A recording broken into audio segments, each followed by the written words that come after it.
Imagine 9 exhilarating activities sprawled across 3 sun-kissed decks, each one promising unforgettable memories for everyone in the family. Park 19 spreads across 3 decks, 19, 20, and 21, and houses an incredible array of 9 distinctive activities.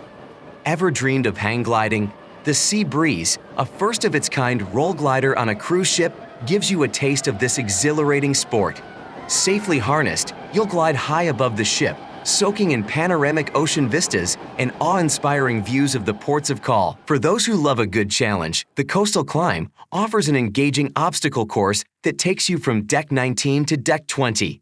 And when you reach the top, you can relax and enjoy the views from the lookout, the highest point accessible to guests on board Sun Princess. If that's not enough, challenge yourself with the Net, a fun-filled adventure bridge, or take a peek over the side of the ship from the Infinite Horizons tilt walls.